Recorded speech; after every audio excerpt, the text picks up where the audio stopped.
This is one of the things that we found in offshore. We compete and work with a lot of companies who do terrestrial laser scanning. We do it ourselves. The image on the left is what you would get from a terrestrial scanner of this asset. Now, often because of the height from where you scan, the images can look a little bit washed out. You don't get full capture. And in things like decommissioning, the jackets or leg structures are the key areas these guys want information in, which you're often getting partial or incomplete.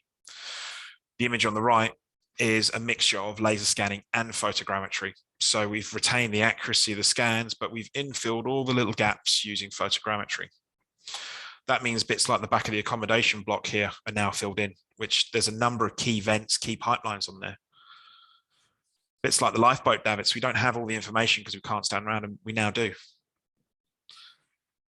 Something as simple as the signage there creates quite a big block for some of the areas that we want to scan. So we're now using the drones to infill. The risers, the pipes that come out of the water, key areas for mapping. Now, we started with just doing visual inspection of these to look at corrosion, damages, fishing lines caught around them, things like that, all real world issues that you need to understand. We now use the drones to infill and generate these 3D models so they can start doing dimensional checks on them as well with the laser scanning. So when they come to decommissioning, they know what they've got there. Something as simple as a desktop-based exercise where someone can go in and see that asset and count how many risers are there, not rely on technical drawings or output feeds or go through hunting numerous packs of pin diagrams. It's really becoming interactive. And the final one, the jacket legs. From some of the scanning we do, we used to have spider decks. We don't have them on a lot of assets anymore, which these are the lowest deck. So being able to use drones to fly off and over the side and down gives us that great visual inspection tool. So we can see the underside of the asset. So we can see what general condition it is, and we can start infilling the gaps. It's leading to the question, should this be part of the surveyor's toolbox or the pilot? And we find it's both.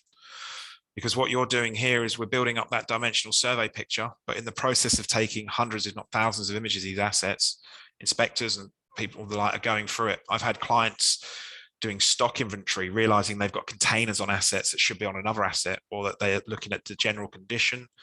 I've had inspectors onshore spotting defects with their jacket legs from photogrammetry data that no one was aware of. So if you can start sharing this data, finding a centralized place from it, it becomes incredibly useful like this. So we've been undertaking digitization for a number of our clients in the UK, West Africa, Europe, things like that. And it's really helping taking these monumentally massive assets, decommissioning headaches and putting it on their desktop for them. It's giving them the information in the areas they may not necessarily have had before. It's giving them engineering grade design tolerances because of the laser scanning implementation, total station and control, and the photogrammetry being used to infill rather than the be all and end all. It ties back to what we said earlier. It's the right tool for the right job. We send a two-man team off doing multiple scopes. And then we pair that with the surveying as well. So it really, really does come down to training the guys, getting the most out of the time you've got on board to deliver what the client needs. Thank you very much for your time, guys. I hope we didn't bore you to death with that. And as I said, it's no means exhaustive. There's some phenomenal stuff going on out there. And yeah, anyone wants to chat to me or Xiang, you've got our details there. Feel free to pick up the phone or drop us an email.